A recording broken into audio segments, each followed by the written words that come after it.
obviously, these rules are not going to apply to everything. You have to be intelligent about when to use them and when not to use them.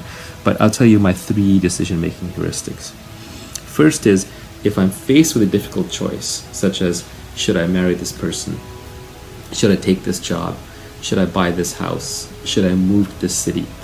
Should I go in business with this person? If you cannot decide, the answer is no. And the reason is because modern society is full of options. There are tons and tons of options. We live in a planet of 7 billion people. We are connected to everybody on the internet. There's hundreds of thousands of careers available to you. There are so many choices. You're biologically not built to realize how many choices there are, because we evolved in tribes of 150 people, where if you pass up one choice, the second thing never comes along. Also, when you choose something, you get locked in for a long time. If you start a business, that's 10 years. You get into a relationship, that's 5 years, maybe more. You move to a city, that's 10, 20 years. So these are very, very long-lived decisions. So it's very, very important that you only say yes when you are pretty certain. You're never going to be absolutely certain, but you're going to be very positive. If you find yourself creating a spreadsheet for a decision with a list of yeses and nos and pros and cons and checks and balances and why this is good or why that's bad, forget it. You have to internalize it in your gut and in your heart, and you have to really want something before you go for it. So my first decision-making heuristic is, if you cannot decide, the answer is no. The second decision-making heuristic that I use is, if you have 2 choices to make, such as, do I tell this person A or do I tell them B, or do I take job A or job B, or do I make this sacrifice now or do I go ahead and do what I want, whatever it is. If you have 2 choices and they're relatively equal choices, like it looks 50-50 to you, this is key. For choices where it's lopsided, 175, the other one's 25, obviously go with a 75. But if it looks equal to you, A or B, and you can't decide, take the path that is more difficult and more painful in the short term. Because what's actually going on is one of these paths requires short-term pain, and the other one maybe requires pain further out in the future. And what your brain is doing through conflict avoidance is it's trying to push off the short-term pain. And by definition, if the 2 are even and one has short-term pain, that means it has long-term gain. And by the law of compound interest, the long-term gain is where you want to go towards anyway. So your brain is overvaluing the side that has the short-term happiness, and is trying to avoid the one with short-term pain. So you have to cancel that tendency out, and it's a powerful subconscious tendency by leaning into the pain. As most of you know, most of the gains in life come from suffering in the short term so you can get paid in the long term.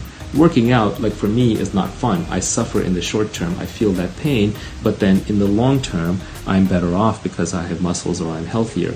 The same way, if I am reading a book and I'm getting confused, if I can't understand what's going on, that's just like working out and the muscle getting sore or tired or feeling the lactic acid, but it's not just my brain is being overwhelmed. But in the long run, I'm getting smarter because I'm absorbing new concepts sort of at the limit or edge of my capability. So you generally want to lean into things that have short-term pain but have long-term gain.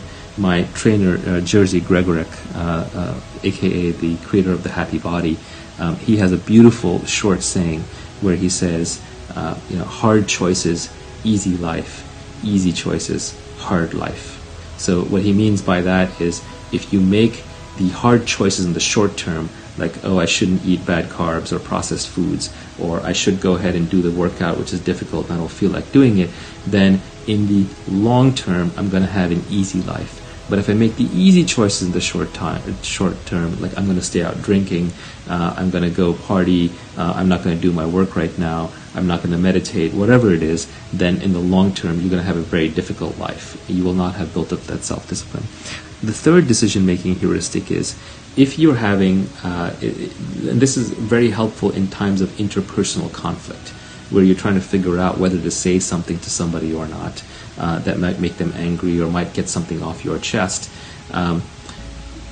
Make the choice that will leave you more equanimous. Equanimous is sort of a fancy word for internally calm and settled. Make the choice that will leave you more equanimous at the in the long term. And this one I can't take credit for. I got it from Kapil Gupta. Basically, whichever choice will leave you calmer in the long term is actually the right one. If you walk away from making a choice and you still have internal turmoil, then eventually you're going to want to turn around and reverse that choice. So this helps you from having regrets. Is about cultivating peace of mind. And peace of mind is very important because it is the precursor to happiness. Happiness is one of those things that cannot be chased directly. If you chase happiness directly, what you're actually chasing is pleasure, and pleasure eventually comes with a withdrawal symptom. Like pleasure is a high, and then you crash down. Pleasure is a Ferris wheel that you get on, you ride it up, and then eventually you ride it back down. But if you actually want to be happy, if you want to be content, that comes from peace. So those are kind of my 3 decision-making heuristics.